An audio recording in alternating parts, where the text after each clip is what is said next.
Bismillahirrahmanirrahim. Assalamualaikum warahmatullahi wabarakatuh. Teman-teman yang dirahmati Allah Subhanahu wa taala, khususnya para pemburu beasiswa. Nah, saya mau ngasih tahu nih, ada info menarik tentang beasiswa KIUPM dan sedikit tips ya, jangan sampai di-skip dulu ya.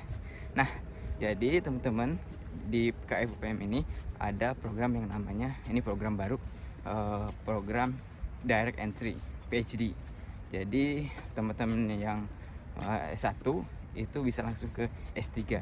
Sebenarnya ini mengadopsi dari US ya. Jadi US kan udah banyak yang langsung direct gitu. Nah, di sini juga ada program direct PhD. Nah, baru dibuka di Windows sekarang. Di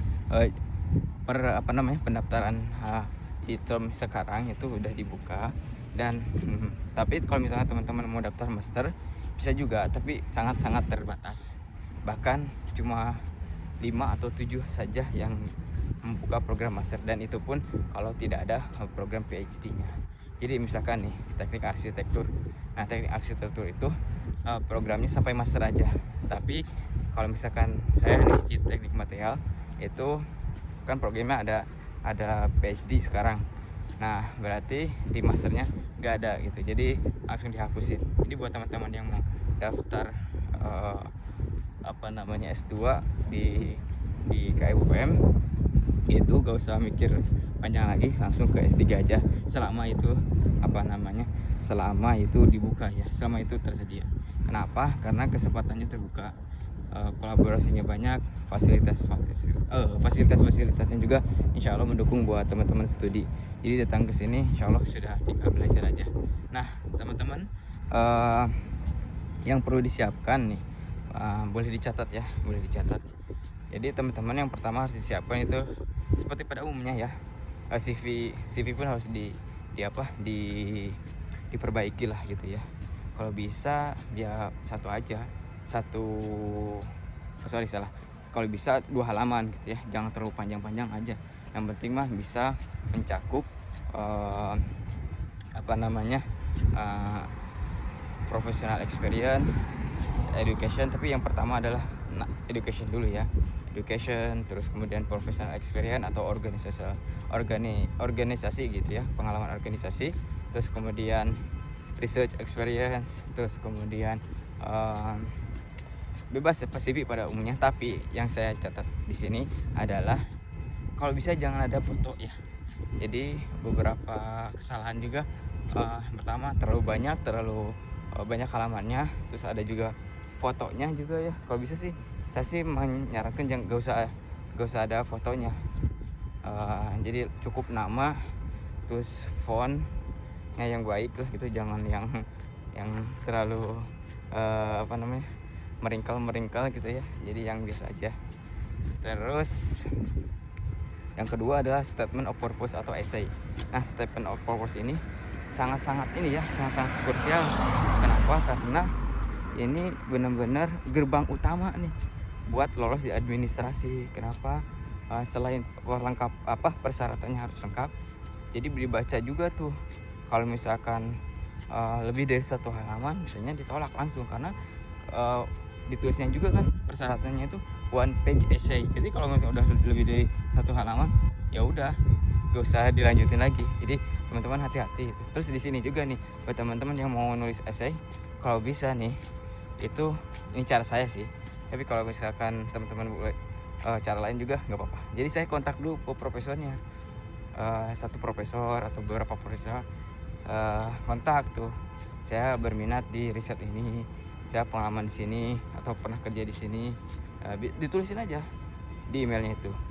Dan alhamdulillah sih saya dapat balasan, dan di sini masya Allah ya, baik-baik lah ininya, dosen-dosennya, profesornya sangat welcome dan kayak teman gitu. Nah, kalau udah dapet kontak gitu, udah dibalas emailnya, langsung ditulis di statement of purpose, saya sudah kontak ini, saya ingin riset dengan beliau karena beliau itu sangat memiliki kapasitas di field tersebut gitu.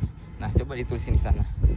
Nah, kemudian itu jadi poin kuat nih untuk si penyeleksi penyeleksi administrasi kan, penyeleksi dokumen-dokumen. Nah, itu bisa ditulisin aja di esainya. Saya kalau nggak salah, kalau misalkan saya baca di statement of purpose saya itu benar-benar ngurut.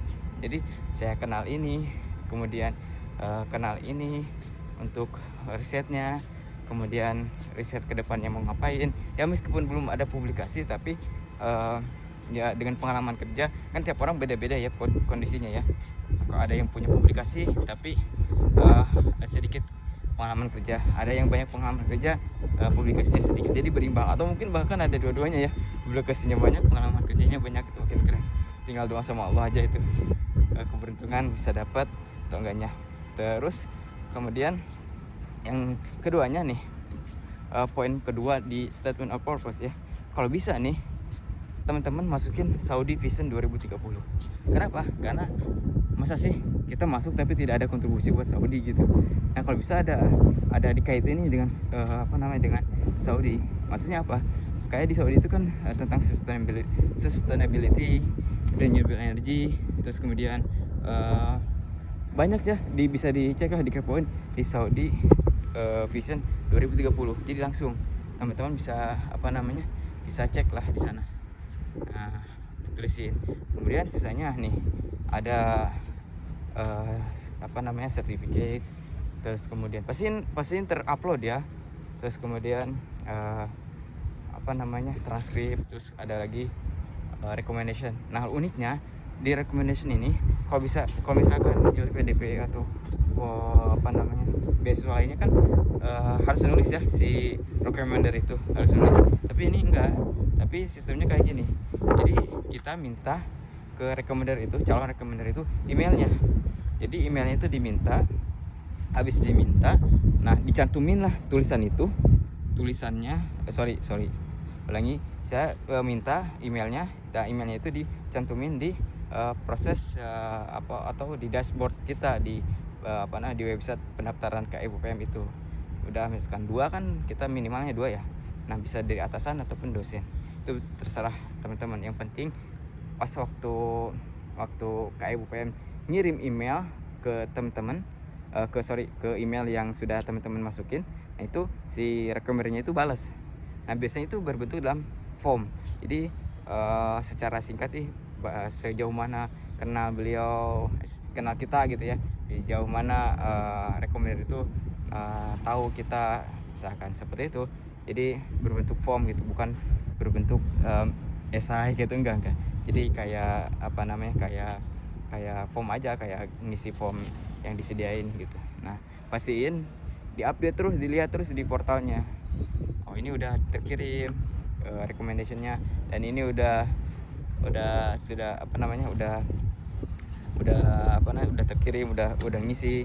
Nah, seperti itu. Jadi memang harus harus terus dicek, biar nanti lolos seleksi administrasinya. Jadi nggak sampai ke inilah gitu, ke miss gitu sama penyeleksi di sininya. Kalau misalnya udah seratnya lengkap, kemudian semuanya rekomendasinya udah terkirim, terisi juga sama rekomendernya, dan insya Allah nanti lolos ke tahap di departemen. Nah, di departemen pun dibaca lagi gitu statement of purpose-nya, kemudian CV-nya dan sebagainya. Jadi ada 2 seleksi kayak gitu. Nah, buat teman-teman yang mau daftar di KIUPM, kalau bisa dari sekarang ya, perbaiki mumpung masih ada waktunya, 12 Desember 2024. Nah, segitu dulu mungkin ya. Kalau misalkan ada pertanyaan boleh dicantumin di kolom komentar ya di sini ya. Oke, terima kasih. Assalamualaikum warahmatullahi wabarakatuh.